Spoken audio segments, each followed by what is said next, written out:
Tonight we cover at least part of the War of Northern Aggression that you don't learn in history books anymore because it's been rewritten by the victors. How and why Abraham Lincoln started the War of Northern Aggression to protect his own political career. This was by Frank Connor. The North's Republican Party came out of nowhere in 1854, formed from the wreckage of the Whig Party, the Northern Conscious Whigs, and the Free Soldiers and the Know-Nothings. It opposed slavery and it demanded a powerful national government which would subsidize Northern industrialization. The new Republican Party grew very rapidly. Not surprisingly, its key bankrollers were Northern capitalists, fanciers, shepherds, industrialists, etc. Two of its founders and the strongest political leaders were Salmon P. Chase, first a senator and then a governor, and William H. Seward, also a governor and a senator. In 1860, the Republican Convention in Chicago, Chase and Seward were favored candidates. Lincoln was a dark horse. In national politics, he had only served in the House and only for one two-year term, 1847 to 49. He had left Congress 11 years earlier. Lincoln had only three things going for him. He was considered a political lightweight who could easily be manipulated by the power brokers. He himself was from Illinois, so the convention hall was located on his home stomping grounds, and both he and his campaign manager, David E. Davis, were extraordinary ardent politicians. In 1860, the vast majority of Republicans did not want war, but the relatively mild Seward had earlier coined several phrases which led many to believe mistakenly that he was a warmonger. And if Seward might possibly lead the country into war, and hot-headed Chase would probably do so. Lincoln, the unknown, murmured soothing words of peace, which went down well. Meanwhile, he and Davis manipulated that convention behind the scenes in ways that would make today's dirty tricks advocates turn green with envy.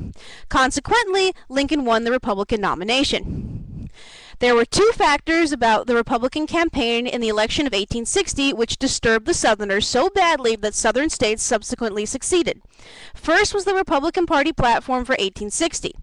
Basically, the Northern capitalists wanted the U.S. government to tax only the South deeply, to finance the industrialization of the North, and the necessary transportation net to support that. In those days, there was no income tax. The federal government received most of its revenue from taxes on imported goods.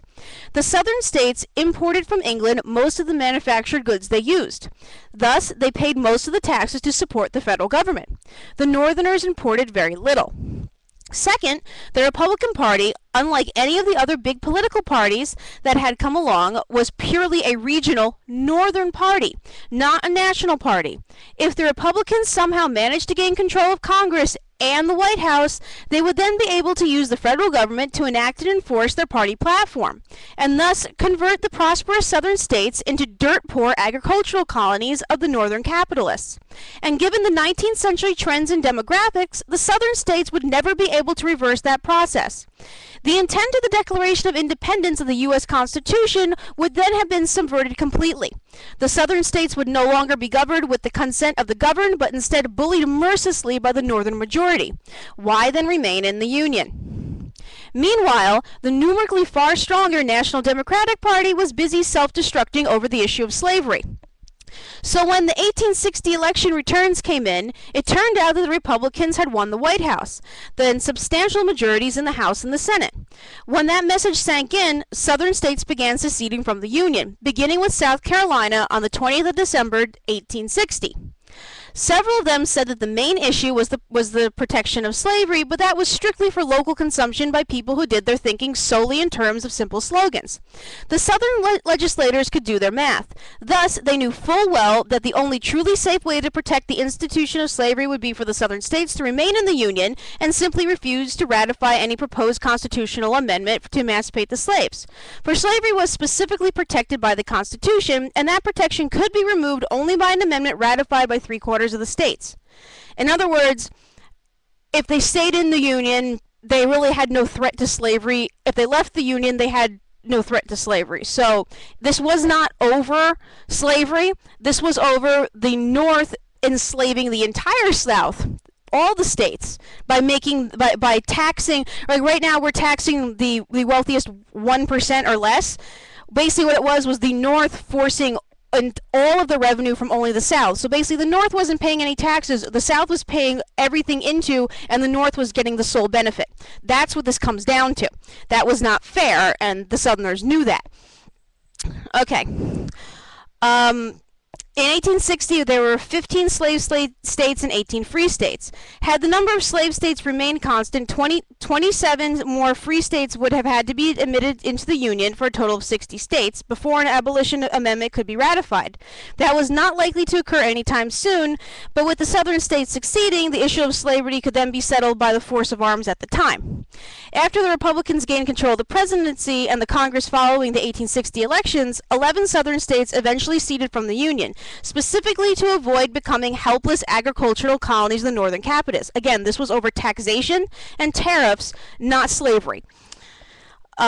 This move took the Northern capitalists completely by surprise. The South was like the little boy who was forever crying wolf. Southern states had been threatening to secede ever since the tariff of abominations in the days of Calhoun.